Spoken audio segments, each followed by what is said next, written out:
Hey everyone, today I want to talk to you about a really exciting announcement, our new research on corporate training, growth in the flow of work.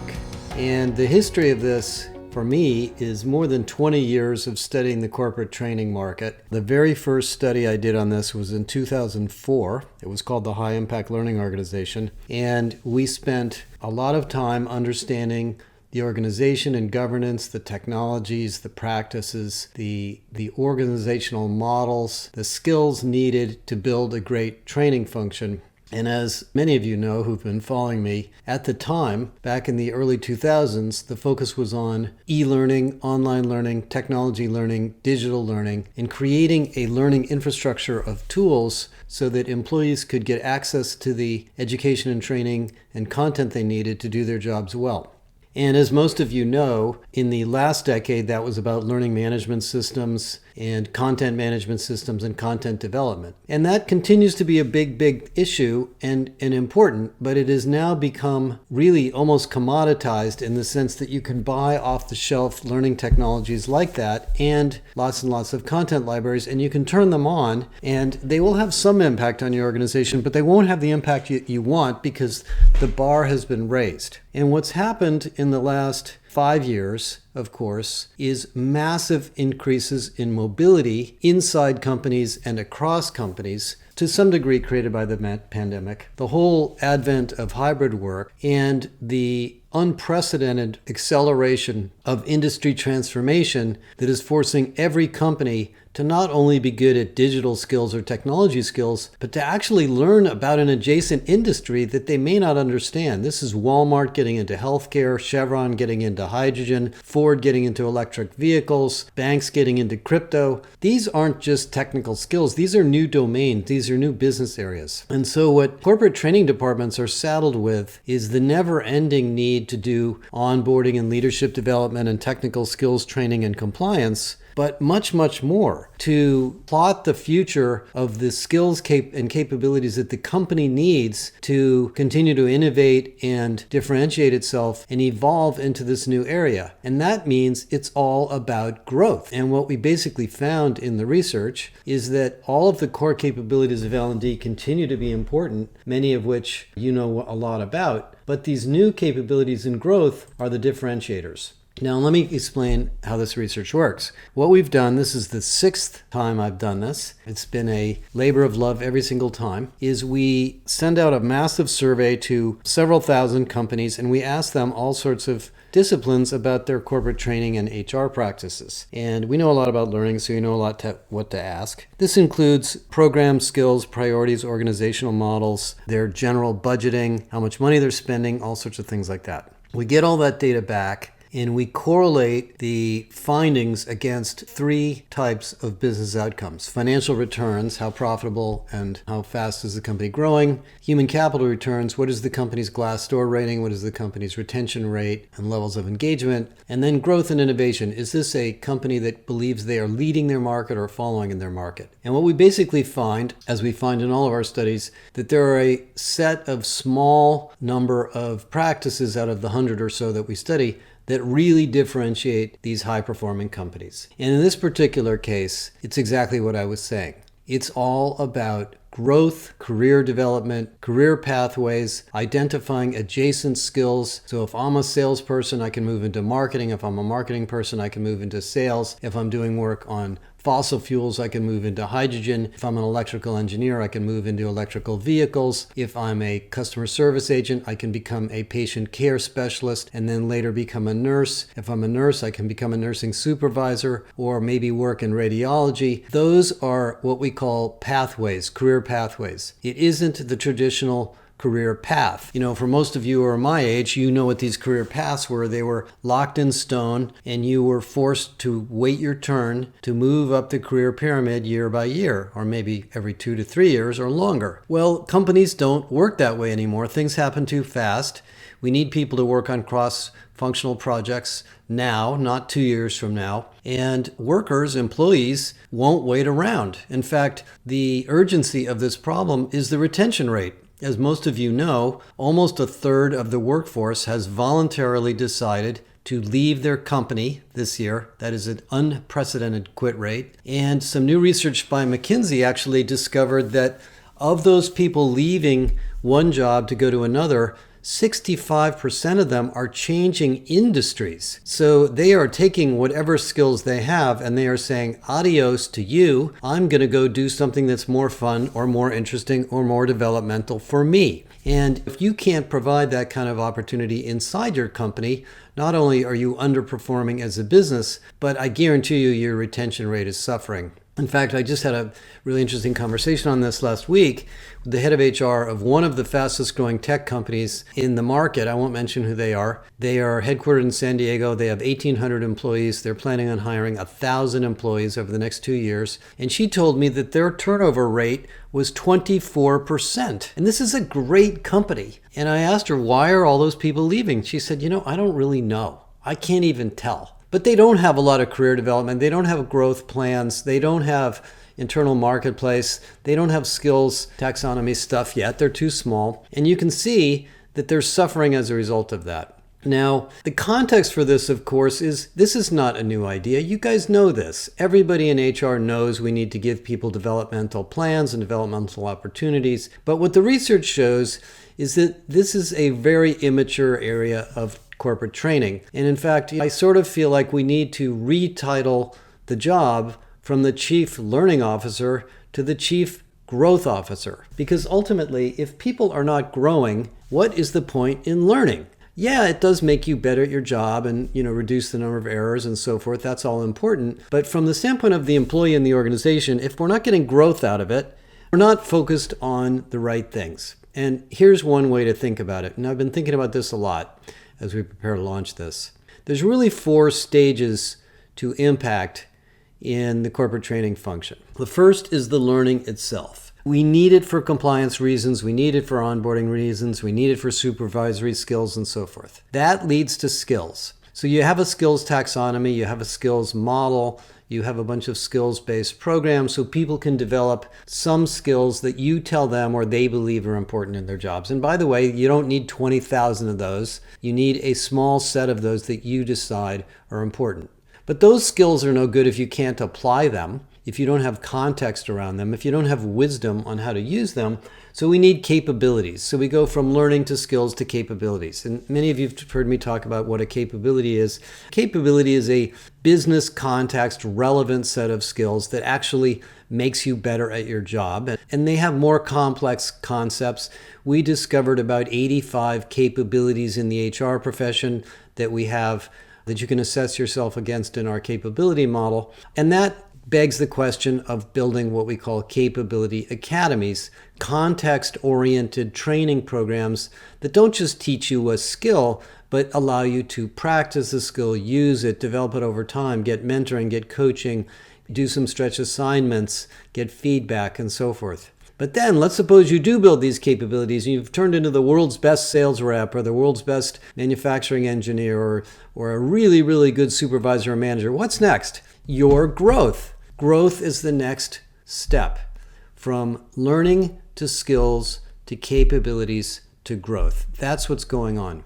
And if we don't focus on growth in the L&D function, we're not solving the ultimate problem. I'm not saying the capabilities are not important. They definitely are. But as this research shows, the context for building great capabilities is where is this company trying to go? Where is our product set trying to go? Where is our business trying to go? Where is our industry trying to go? And if you aren't clear about those directions and you aren't working on the programs to enable people to move in those directions, you're probably slightly underperforming. Now, we've talked a lot about growth in many, many parts of our research for many years. I remember in our early research on succession management back in 2006 or something like that, we came up with this idea of facilitated internal mobility as sort of the ultimate job of succession management. Well, in this particular case, when we looked at all the data and we clustered it into statistical clusters, what we basically found is that only about 11% of companies are really good at this. And that's not bad, but that's kind of the way this always happens. Whenever something new comes along, There's some companies that really jump into it with both feet because they're just well organized and they have great people. And some companies are sort of thinking about it and it takes them longer. So here's the maturity model of this research. Number one, the most fundamental measure or approach to training is what we call programmatic training. Programmatic training is what you do when you start a training department. Oh my God, nobody knows how to use Salesforce. We need to get a course. People keep putting the wrong information into this system. They keep breaking this thing. They don't know how to do such and such. We train them. And that is programmatic because it is designed by us on behalf of employees, and it is designed in a program that we architect for them because we, as subject matter experts or L&D leaders, know something about the domain and what needs to happen. And you have to do that to keep your job. The second level, and that's about 32% of companies. About 32% of companies are doing that. The next level is self-directed learning. And this is what happened in the last decade with the learning experience platforms and YouTube and all of these self-directed content platforms. People go through these training programs and they learn what they need to know, and then they're done and they say, woo, I'm glad that's over. And then they start doing the job and they think, you know what, there's something here I don't quite understand. Where do I get the answer to that? Is there a video? Is there a document? Can I talk to somebody? Maybe I'll take a little course on this so I can get better at it. My manager says, you need to take a course on negotiation. Here's one you can check out. That is self-directed learning. That actually was a pioneering idea 10 years ago. It was very hard to do that in the original LMSs we had. And so the learning experience platforms and the micro-learning platforms and platforms like YouTube made that easier. And a lot of that, by the way, is authored by internal experts, not by L&D. So that opened up this Pandora's box of internally developed content, or what we now call the creator marketplace of corporate learning. That's level 2. Level 3 is what we call tailored development. At level 3, we as an organization or you as an L&D function come up with tailored development plans for each job role or a family of job roles, or it's done at an individual or local level. And we build career paths or development plans or roadmaps, and a lot of this is AI driven now, by the way, where the platform that you're learning in says, oh, well, if you're a salesperson and you haven't taken any courses in negotiation or you haven't taken any courses in objection handling, we recommend you do some tailored development in these adjacent areas to round off your skills. And that can be very complex or very simple. And those kinds of development plans should be developed with subject matter experts in the domain. At a company like Ericsson and most of the telcos that are working in 5G, 5G isn't just a technology. 5G is a whole stack of technologies, but there are new business models, there are new consulting offerings, there are new measurement domains, new industries being created because of 5G. And if you take a course on 5G, you're not going to know any of that. You're just going to know how the tech works. So that would be more of a capability development effort, and that's level 3. And by the way, that's what a capability academy is all about. It's about bringing people together in a domain, talking about the applications of skills and how they're used and what are the things we need to do to create context and wisdom and experience and judgment in these skills, not just the technical skills themselves. About 13% of companies tell us they're really good at that. And then the fourth level is what we call facilitated growth. Facilitated growth is where you're doing the other 3 sets of things, and a lot of you are, I know that, and you're going beyond that. You're creating career pathways. You're looking for adjacent skills. You're allowing people to use the talent marketplace to do something that they want to do that maybe you didn't know they were actually good at or they didn't know they were good at, to experiment with new career options and create essentially fluidity inside the company for growth. And if you think about what happened in the pandemic, of all the things we've been through, and it's been a lot, I think the thing that's been the most exciting to me is how companies have become more adaptable. You know, we had to send people home, we had to move people into new jobs, we had to change the way we were selling things, we had to build all these new digital tools, and people responded. People are incredibly adaptable when we give them a supportive environment. And if you look at the industries we're looking at, the companies that have superior performance can do facilitated growth almost by their nature. And we're just finishing a massive study of the healthcare industry. You talk about an industry that's really under stress. There's more than 2 to 2.5 million nurses in demand. There's almost 700,000 nursing jobs open right now, right this minute. And so they can't just go out and find these people. They have to encourage them to come into the profession. They have to develop them. They have to move them from adjacent jobs. They have to build career pathways. And when I talk to heads of HR in the healthcare industry, I hear a much more complete and integrated strategy about talent management than I do in almost any other industry. And that's because they have no choice. They have to find people that can move around into new roles and continuously develop themselves in a facilitated growth way. And if you get good at that in your company, I can guarantee you that your company will be more competitive, it will be more adaptable, and you'll improve employee engagement and retention because, in case you don't know this, one of the greatest values of corporate learning is employee engagement. Yeah, we want skills and capabilities and operational excellence and lots of people in good jobs doing good things, but it makes them happy. It gives them a sense of belonging. It makes them love working in your company. It gives them a sense of happiness that they can use with others in their jobs. Because if you look at most of the exit surveys that have been done on why people leave companies, yes, it has to do with management and trust and culture, but it also comes down to growth. People saying things like, I wasn't going anywhere, it was a dead-end job, I wasn't learning anything.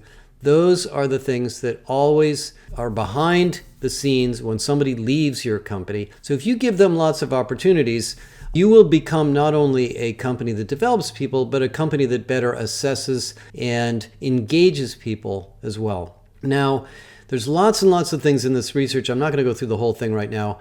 We do this work for our corporate members, and then, of course, we give a lot of it away for free, but we would encourage you to join our membership program. Let me leave you with one more thing that's really, really important here, and that is that this is not just about building a bunch of programs and buying a talent marketplace and turning it all on.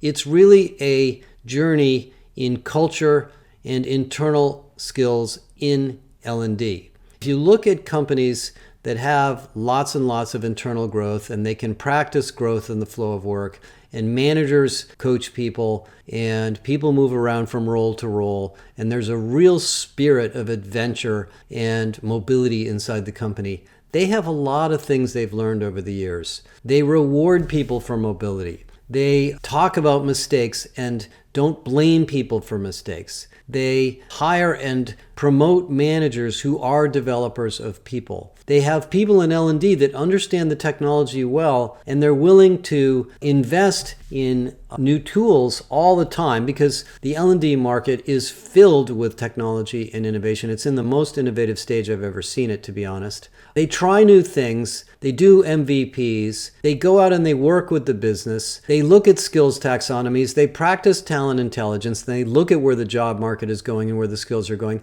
They're fairly sophisticated things you need to do here. And these cultural and expertise things are all part of the L&D function. And so in many ways, what's going on here is L&D is not really the training department anymore. If you think about yourself as the department of growth and all of the implications of that word, you've got to talk to recruiting. You've got to talk to employee engagement. You've got to talk to the employee experience group. You've got to talk to the compensation and benefits group, because one of the things that gets in the way of growth is pay models and reward systems and how managers are rewarded, and maybe even how the performance management system works, which may not encourage growth and mobility. So this is a really profound set of findings and something that is clearly the direction we're going in companies. And if we have an economic slowdown or a recession or whatever happens, I don't think that's going to happen. But if it does, this is going to become more important than ever, because you're going to have to do this in a context of not just hiring people every time you want to fill a new job. That's actually, in some sense, the easy way. The hard way to grow is to grow through internal agility and internal mobility. And it is a more profitable